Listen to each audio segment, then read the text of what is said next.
Today, we're going to explore three mysterious places that people are not allowed to go to, but people still dare to venture into. Each story is a thrilling, dangerous, and adventurous journey.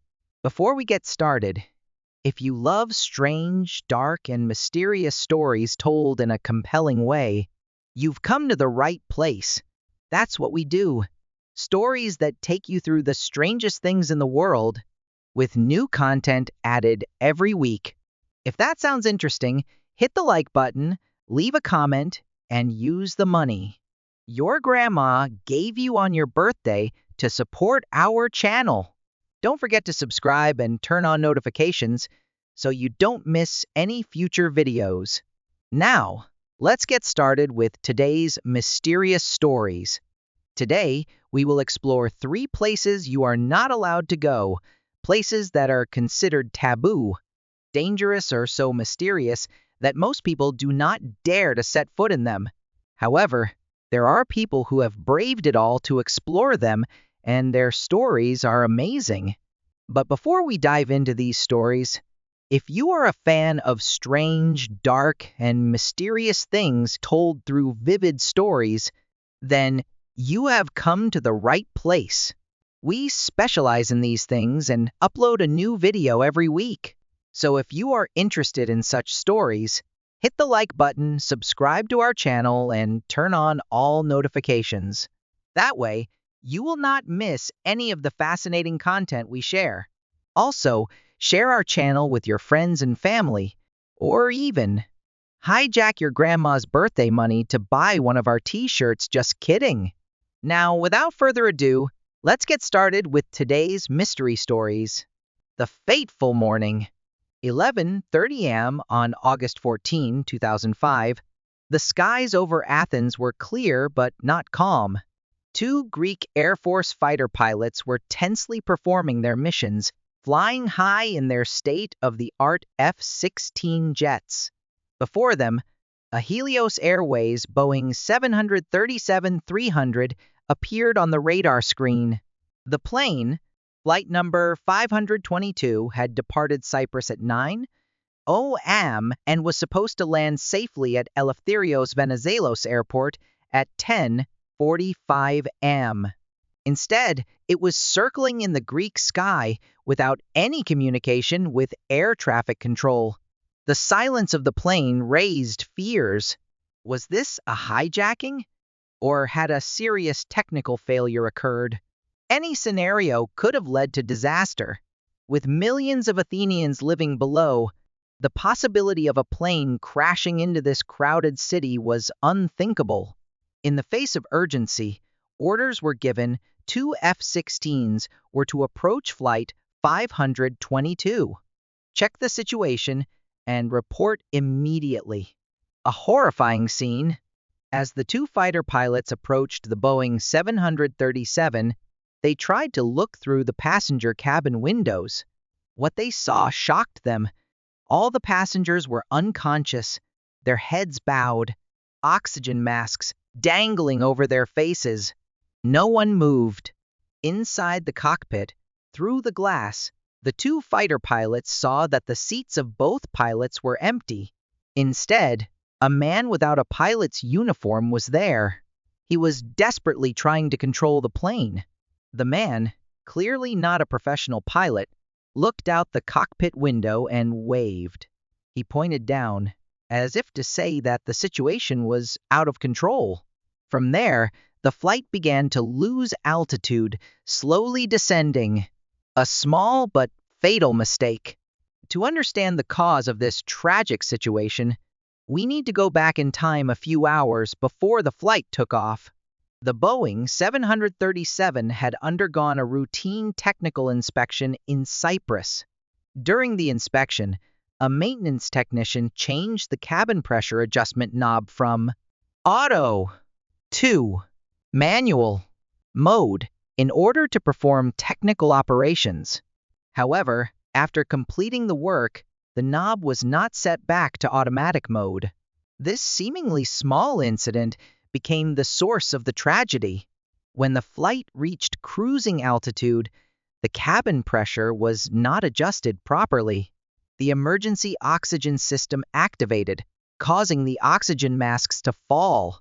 But the amount of oxygen from the masks was only enough for a few minutes, not enough to sustain life when there was prolonged lack of oxygen. Both passengers and crew began to lose consciousness, a phenomenon known as hypoxia. The unlikely hero, Andreas Prodromou, a 25-year-old flight attendant, was the only one to react to the situation. As a trained pilot, he quickly realized the seriousness of the situation. Knowing that the oxygen from his mask would not be enough to maintain consciousness, Andreas connected himself to an emergency portable oxygen tank. When Andreas realized that the plane was just circling and no one was at the controls, he knew that time was running out. A life or death decision loomed before him: wait for the plane to crash when it ran out of fuel, or try to save everyone himself. With courage, Andreas decided to enter the cockpit. Last-ditch effort, Andreas walked through the rows of seats, where all the passengers were motionless. With the oxygen tank on his shoulder, he entered the cockpit. The scene made him even more desperate. Both pilots were unconscious. With little knowledge of flying, Andreas tried to control the Boeing 737. But flying a commercial airliner was beyond his ability. The fighter pilots outside saw Andreas in the cockpit, trying to signal that he could not control the plane. With fuel running low, Andreas made the final decision. He banked the plane to one side, heading away from the crowded city of Athens towards a deserted hillside. Tragic end. The Boeing 737 crashed into a hillside, creating a terrible explosion. Fire rose from the scene, burning everything. All 121 people on board, including Andreas, died. However, thanks to Andreas's courageous actions, a greater disaster was averted. No one on the ground was injured. A legacy of courage. The Helios Airways Flight 522 tragedy has become a great lesson in the aviation industry, highlighting the importance of technical inspection and maintenance procedures.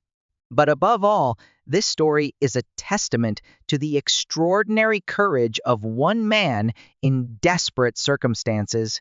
Andreas Prodromou, the unsung hero, sacrificed himself to protect thousands of lives on the ground. His name will forever be engraved as a symbol of courage and selfless sacrifice. Evening of February 1, 2009. Luo Jinfa, a 32-year-old man, stood at the threshold of his cramped apartment in Taiwan. He was listening to his landlord nag about the late rent. Luo's face showed no emotion, but inside he was in turmoil. The apartment was uncomfortable. One could even say unpleasant. It was on the ground floor, humid and hot, with no air conditioning. Every night, Luo endured the sweat running down his back and the suffocating feeling in the air. He had only moved here in December, but he knew from the start that the apartment was not ideal. However, with no job and no money, this was all he could manage. Mr. Luo, you must understand that I have every right to kick you out of here. The landlord's voice rang out, interrupting Luo's train of thought. I gave you more time to pay, but if you don't do anything to change, I won't be able to continue to be lenient. Luo stood silently, not responding. He stared at the floor, just waiting for the landlord to stop so he could ask a question that had been on his mind for days. The landlord continued, now turning to calculating how much penalty he could impose on Luo. As the landlord flipped through his old notebook and began to take notes, Luo saw his opportunity. He gently interrupted. "Excuse me, I don't want to interrupt, but I really need to ask you something." The landlord, a little surprised, raised his head. At this point, He thought that Luo would beg for more time to pay or even make some empty promise. But the way Luo said it made him pause a little. "What do you want to ask?" the landlord asked, his voice tinged with irritation. Luo hesitated for a moment, then blurted out the question he had been mulling over in his head for weeks. "Do you know if anyone has ever been murdered in this apartment?" The question left the space between the two men in silence. The landlord looked at Luo, his eyes wide with surprise. He was completely at a loss for how to respond to such a strange question. But then, the surprise was quickly replaced by a familiar look of annoyance. "Mister Luo, I don't know what you're thinking," the landlord said, his voice cold, "but I'll be back at the end of the month. You should prepare the rent then." With that, the landlord turned and left, leaving Luo standing there feeling empty and confused. Luo sighed, entered his apartment, and closed the door. He stood in the dark for a moment, trying to suppress the feeling of unease that was taking over him. There had been many strange things happening in this apartment since he moved in. Strange sounds appeared at night, like whispers or footsteps dragging on the floor. Many times, he felt like there were eyes watching him, even though he was clearly alone in the room. A few nights ago, when Luo was sleeping, he suddenly woke up and saw the bedroom door was ajar, even though he clearly remembered locking it before going to bed. The feeling of fear was no longer something he could ignore. That was why he decided to ask the landlord that question, even though he knew that the possibility of getting an answer was very low. Luo sat down on the small bed, staring into the darkness in the corner of the room. He began to wonder if this apartment contained some dark story. Perhaps a crime had happened here, and the strange events he was experiencing were the aftermath of it. That night, Luo could not sleep. He lay on the bed, eyes wide open, staring at the ceiling, listening to every little sound in the apartment. Every sound, whether it was the creaking of the floor or the wind whistling through the cracks in the door, would startle him. Luo knew that he couldn't continue living like this, but given his current situation, he didn't have much choice. He just hoped that, somehow, he would find an answer to what was happening in this apartment. But then, deep down, Luo couldn't help but wonder, did he really want to know the truth? March 2, 2009, the story begins. Luo's landlord, Mr. Huang, stood in front of the apartment door feeling frustrated. A day had passed since the rent was due, but there was still no sign of Luo. His repeated calls had been ignored, and Luo's silence only added to his suspicion that something was wrong. Finally, Mr. Huang decided to use his own key to enter the apartment. When the door opened, the sight before him made him freeze. The interior of the apartment was a mess. Furniture was stacked strangely, empty liquor bottles were scattered everywhere, and a large freezer was in the middle of the living room, giving off an unusual and creepy feeling. But the most terrifying thing was the yellow and red papers pinned to the wall with a knife. On each paper, there were strange words written in black ink, like prayers. The room had a heavy atmosphere, like a place haunted by an invisible fear. "Mr." Huang walked through the apartment, calling Luo's name in vain. There was no sign of him. He finally decided to change the locks and never let Luo return. 7 months later, the truth was revealed. That October, Mr. Huang's younger brother, Jian, offered to use the vacant apartment. Mr. Huang agreed on the condition that Jian clean it up himself. On October 18, the two went to the apartment together. Memories of the bizarre scene from 7 months earlier still haunted Mr. Huang, but he was relieved that the apartment was now empty. They set to work cleaning, throwing away all the old furniture, including the heavy freezer. Everything was loaded onto a truck and taken to a nearby recycling facility. As workers at the facility began to process the items, a scream rang out. A worker opened the freezer and discovered Luo's body inside. Luo's tragic past. The police quickly arrived at the scene.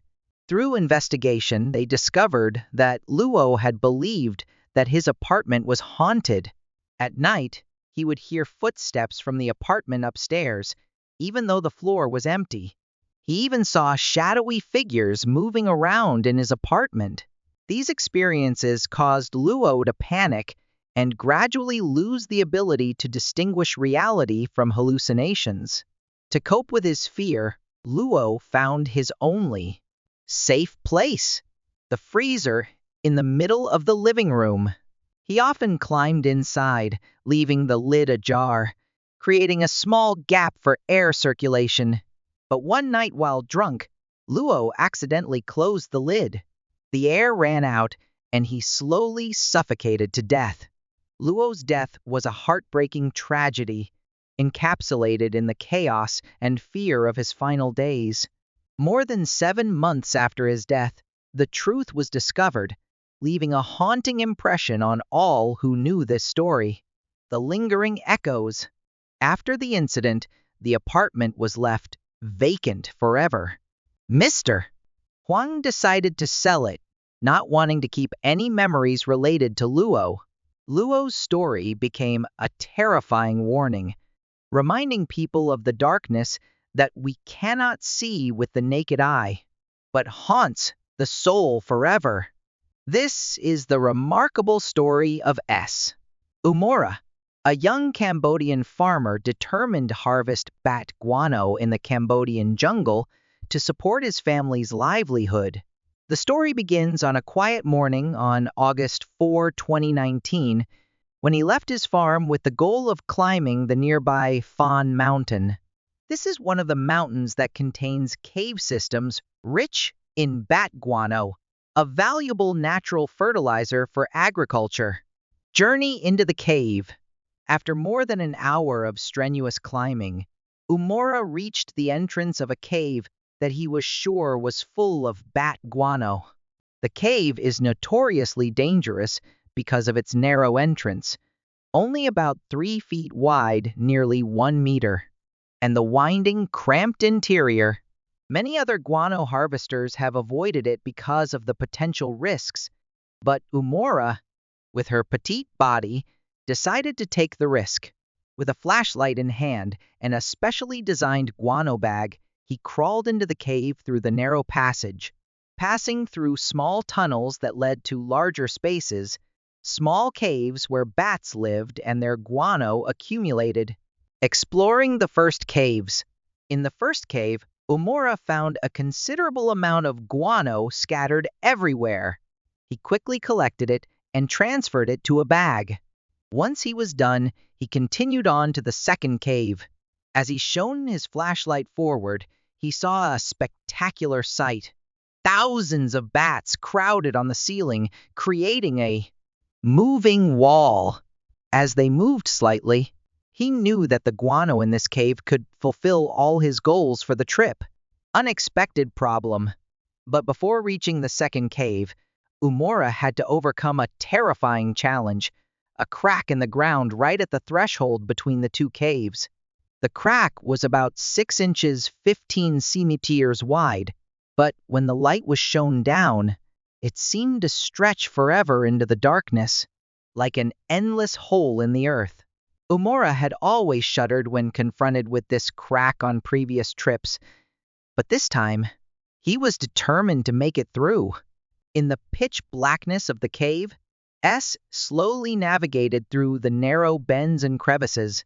The air was thick and musty, mixed with the pungent scent of bat guano, making him frown.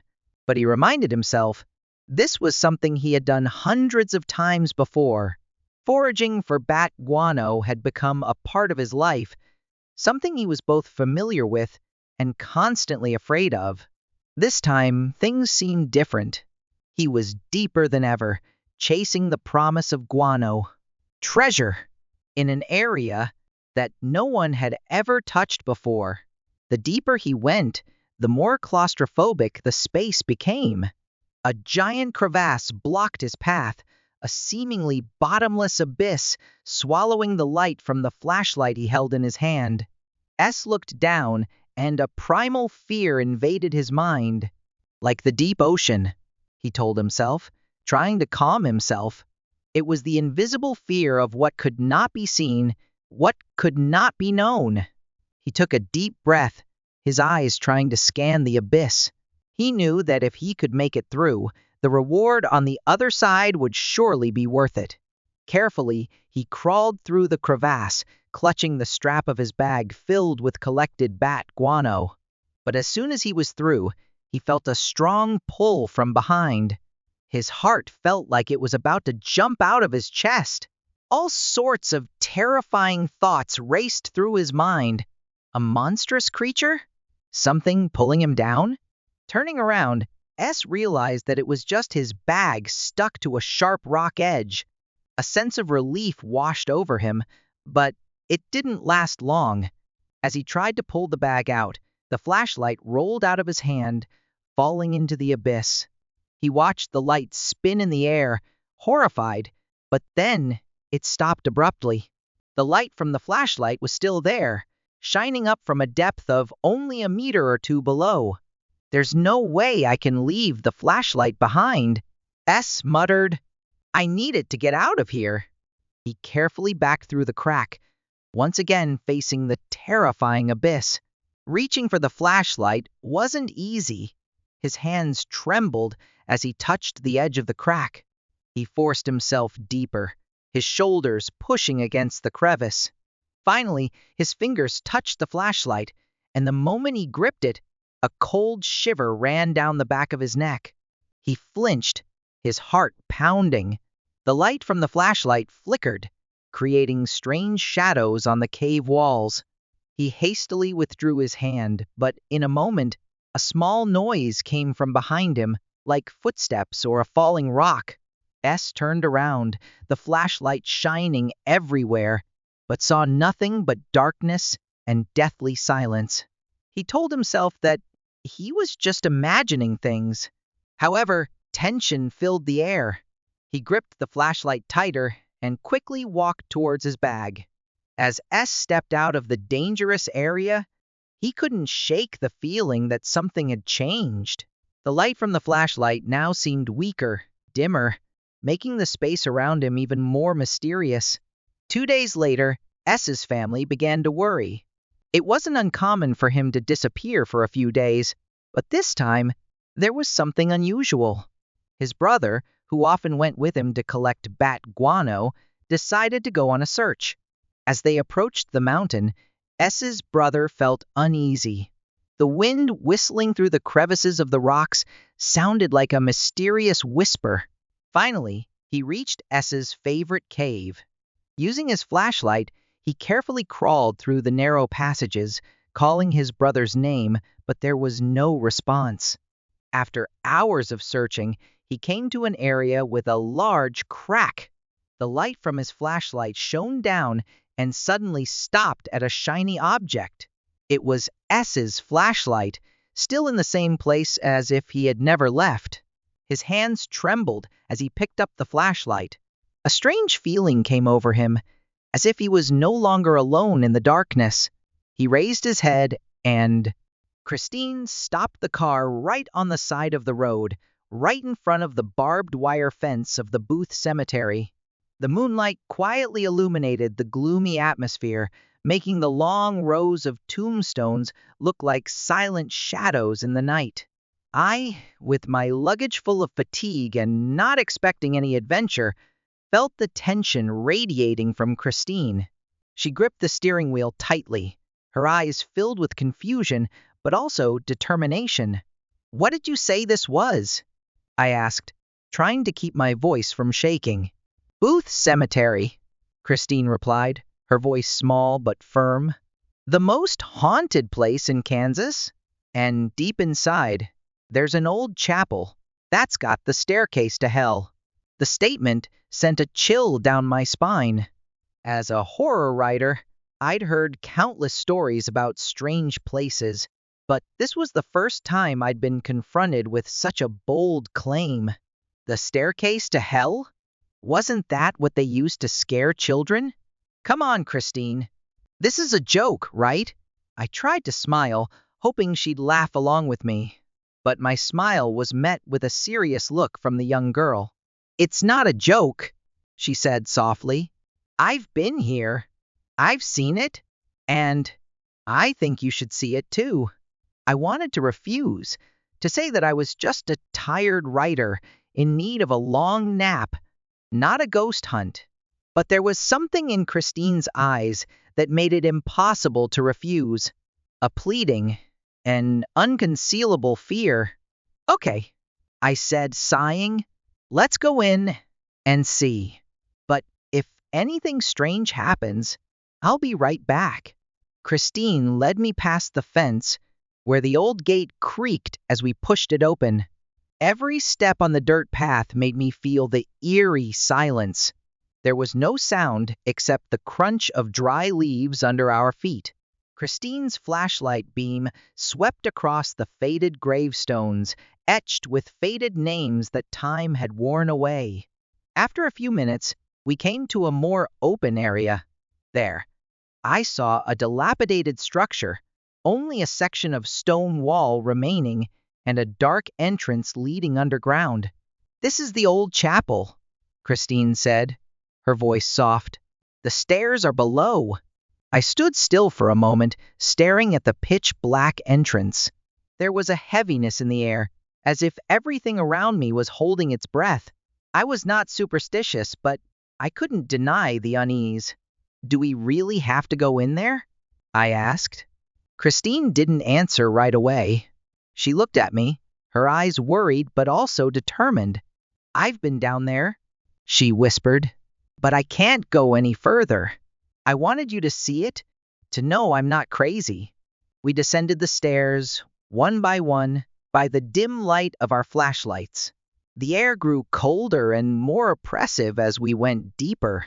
The musty smell of old stone and earth rose, mixed with the feeling that everything around us was watching us.